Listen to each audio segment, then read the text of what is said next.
How to make 4th of July apple pie. First of all, it's very best when it is actually the 4th of July.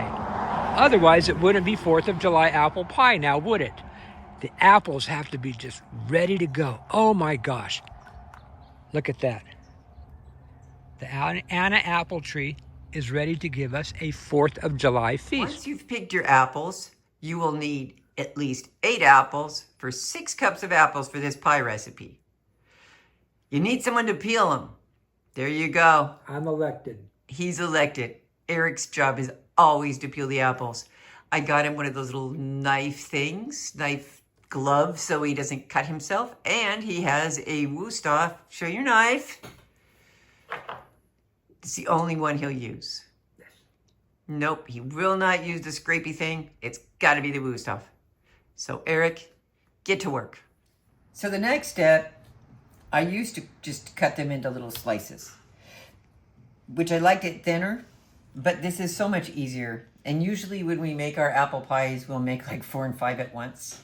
We'll just sit and make them all day and put them in the freezer. They freeze really good.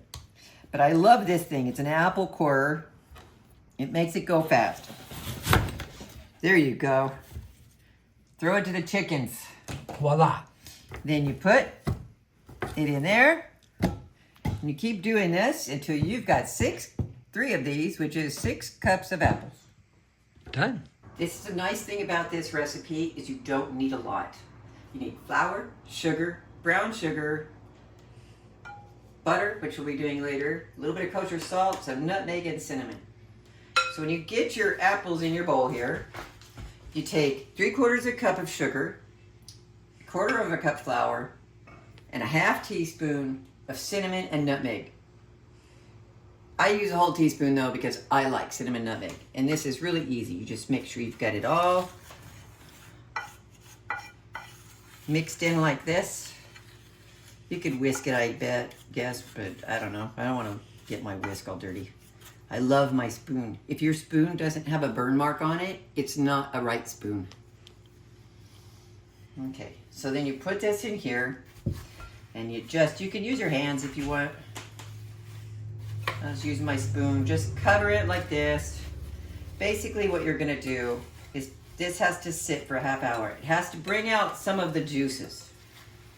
So you let this sit for a half hour. There you go. Doesn't even need to be fancy. There you go. Let it sit and we'll show you how it weeps a little bit. This is a French apple pie.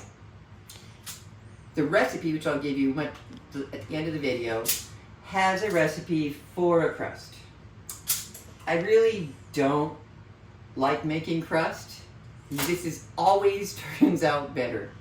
So this is a Pillsbury deep dish crust. I do not pre-bake it. I don't put little squares in it. That's it. That's what you got. It works just as good whether I do weird things or not. So you take, very simple, you just take,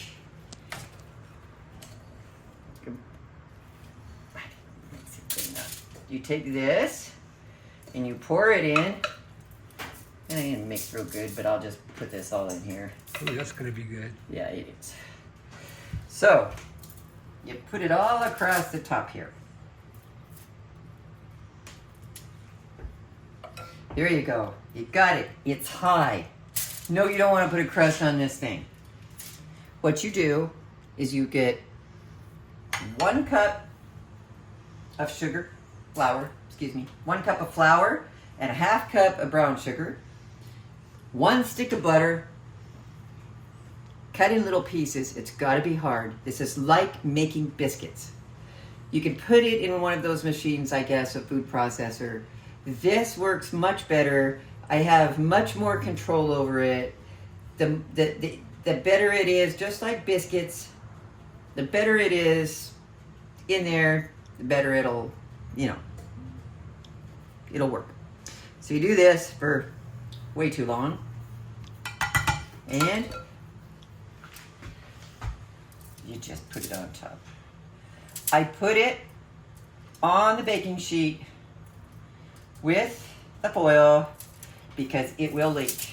These things leak.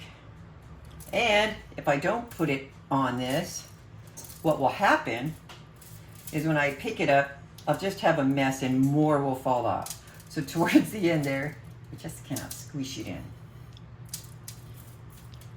I tell you, this is the best apple pie I've ever had. How long does it cook? Then, hold on. It cooks for 50 minutes. Wow. In a 425 oven. So you do that. And that makes a nice little crumble crust over the top. The last 15 minutes, you do want to put foil over the top because your edges will start to brown and this might burn a little. So I'm going to put it in the oven and we'll show you. Lovely. Okay, it's out of the oven. I did pretty good. I didn't burn it much. There's a little bit burnt on the side. They are beautiful and it's perfect. And you can see a little bit of bubbling coming up here. But see, look at how messy that is. I just take the foil off my pan, easy peasy cleanup. We'll be back after it cools for a while. So, don't forget your scoop of vanilla ice cream. Makes it much better. The recipe is no longer on the internet, so I guess it's mine now. Here is my recipe for French apple pie.